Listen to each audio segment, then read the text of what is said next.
In this video, let's go through the scaling an ad account step-by-step process. Biggest myth while scaling is, the thing is, people say that scale your best ads. That's the biggest myth, I think, because do not scale your best ads, because the reason is, the reason here is, your best ads are most likely your BOF or your MOF, which is bottom of the funnel audiences and middle of the funnel audiences campaign. There you don't want to scale it. You're looking, whenever you are scaling, you have to expand your funnel from top, not from the bottom, because once you see that you're scaling, you're pushing more budget to your bottom of the funnel audience, you're just drying up the funnel sooner than just by pushing. You're not actually growing. Growth happens when you expand your top of the funnel, not by expanding your bottom of the funnel, and hence do not scale your best ads when you are scaling. Let's get started of how to approach this.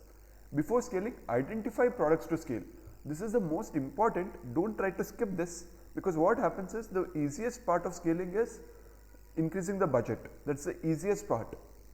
But before that, what needs to happen, that is why most brands that try to scale rapidly fail, because they have not set up these SOPs and procedures or the process through which they understand what scaling actually means. They try to scale just because the campaign is working, they try to scale it. That's not the right approach. Yes, you can increase the budget, but scaling is very different. Scaling is not associated with increasing the budget. So before scaling, identify products you want to scale. Not all products can be scaled at a time. You might be advertising 5 products, but only 2 products might have the bandwidth to scale, both in terms of inventory and in terms of the effectiveness of the product. You don't want to get customers, get a product to the customers which is bad. It is just deteriorating the performance and the impression of the company. You always want to give the best foot forward, which is advertise your best product for scale.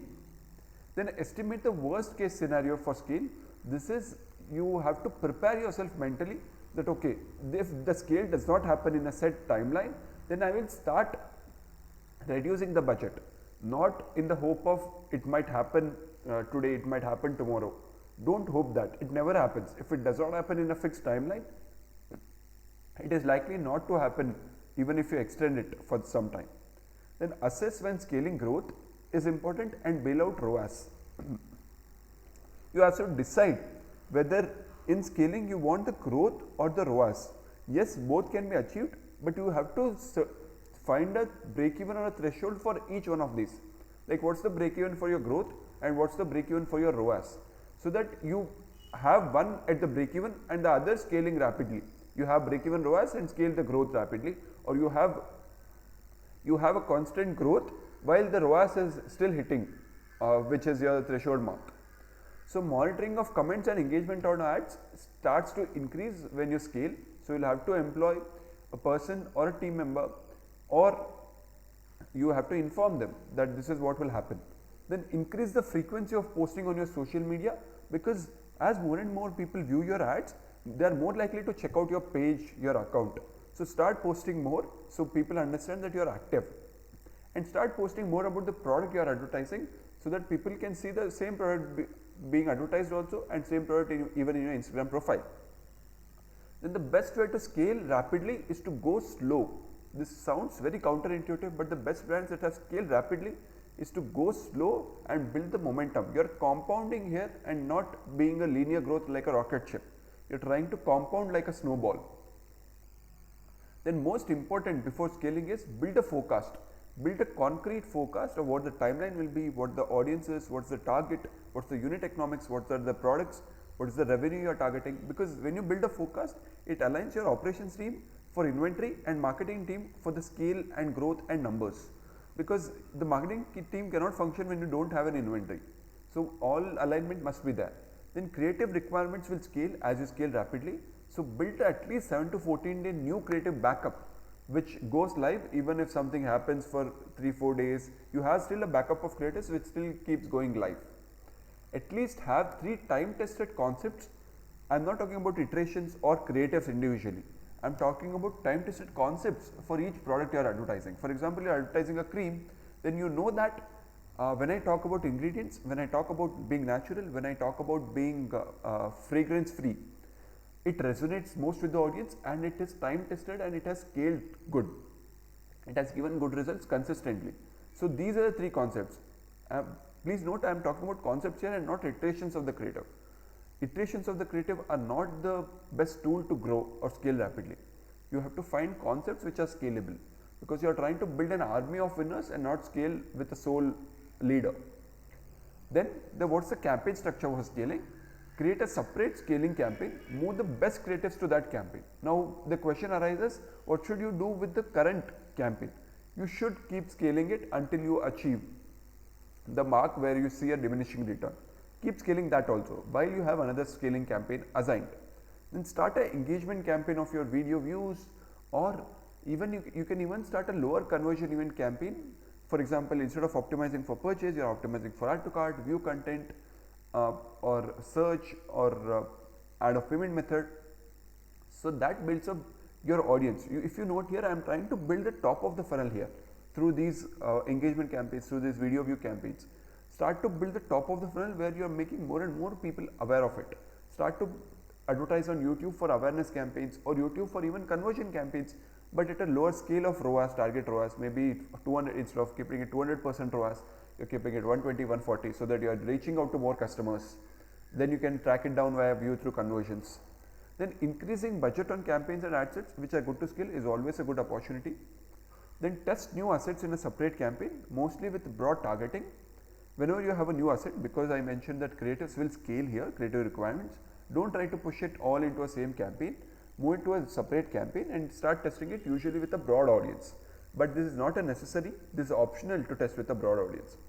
Whenever you see good scale coming up, go for a cost cap campaign.